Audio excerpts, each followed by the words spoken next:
La parole est à notre collègue Pierre-Antoine Levi pour le groupe de l'Union centriste. Vous avez la parole. Monsieur le Président, Monsieur le Ministre, mes chers collègues, ma question s'adresse au ministre de l'Éducation nationale.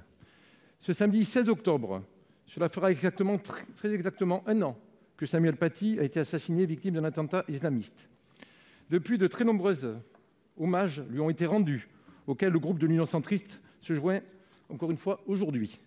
Son image est devenue un symbole de la défense de la liberté d'expression et de la lutte contre la poussée islamiste de l'éducation nationale. À l'approche du triste anniversaire de sa mort, votre ministère a proposé aux établissements qui le souhaitent d'organiser un nouvel hommage ce vendredi.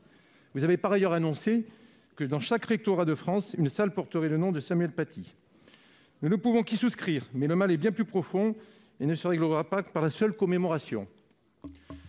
Un an après, le docteur en sciences politiques et romancier David Dinota, dans son livre « Enquête, j'ai exécuté un chien de l'enfer », dénonce l'attitude de la hiérarchie de Samuel Paty, qui lui aurait demandé dans un premier temps de s'excuser avant de lui reprocher de ne pas être suffisamment maîtrisé le concept de laïcité. En entendant cela, c'est un sentiment de colère qui m'envahit. L'éducation nationale aurait déjà cédé face à la pression islamiste pour ne pas faire de vagues.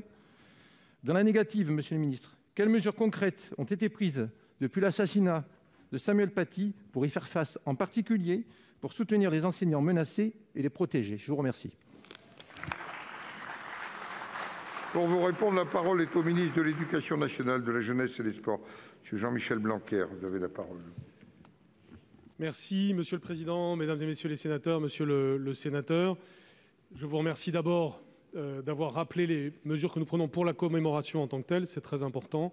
Et en effet, vendredi prochain, notamment lors de la dernière heure de cours, des minutes de silence, des moments dédiés, notamment à l'enjeu de la liberté et de la place de l'éducation, la place du professeur dans notre société, se réaliseront dans nos écoles, collèges et lycées.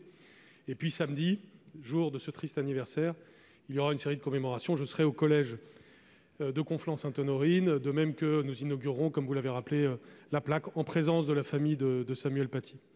C'est très important que tout ceci se passe dans l'unité nationale, dans la dignité, dans le recueillement, parce que oui, comme vous l'avez dit, Samuel Paty est devenu maintenant le symbole, l'emblème de la République, de la liberté.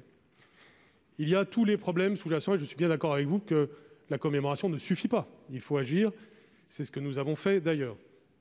Je ne rentrerai pas dans le détail des commentaires qui sont faits sur ce qui s'est passé avant et après l'assassinat. N'oubliez pas qu'il y a une procédure judiciaire, mais je peux vous dire que aussi bien la principale du collège que les instances de l'Académie de Versailles, au moment où ça s'est passé, ont été aux côtés de Samuel Paty. Je ne veux pas rentrer dans les détails, alors même que toutes ces questions sont encore l'objet d'investigation, mais il est très important d'éviter les éléments partiels ou de se mettre à condamner très facilement des gens qui, au contraire, ont fait du travail. Malheureusement, la tragédie a été ce qu'elle est. Aujourd'hui, elle nous amène aussi à agir sur toutes les dimensions du problème. Et bien sûr, et vous le savez, la doctrine du ministère de l'Éducation nationale, et je l'ai dit dès 2017, n'est pas, ou n'est plus, si vous préférez, de mettre les problèmes sous le tapis. Tous les signalements sont faits, ils remontent, et mon message à tous les professeurs, c'est que quand il y a un problème, l'institution est là pour les soutenir. Cela se traduit par l'existence d'équipes dans les rectorats qui viennent dans les établissements lorsqu'il y a un problème de ce type. Alors oui, il y a encore des problèmes. Oui, la situation n'est évidemment pas parfaite, je le reconnais bien volontiers, mais nous avons mis tout en place pour que d'abord la doctrine soit claire, soutien à tous les professeurs et à tous les personnels, et deuxièmement qu'elle soit concrète, c'est-à-dire venue dans les établissements des équipes. L'une des traductions de cela, c'est un plan de formation sur la laïcité et les enjeux des valeurs de la République pour l'ensemble des professeurs de France, qui a maintenant été amorcé. Je vous remercie.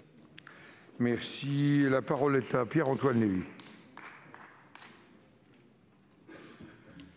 Merci, monsieur le ministre, pour votre réponse. Tout ceci est très bien, mais ce que veulent les enseignants, c'est exercer leur métier en toute sécurité. On voit ces derniers jours qu'il y a eu quelques agressions, notamment à Comble-la-Ville ou à Boulogne, des enseignants se sont fait agresser. Donc là, vous avez tous les enseignants de France qui attendent très fortement des mesures concrètes de votre part. Vous ne devez pas les décevoir.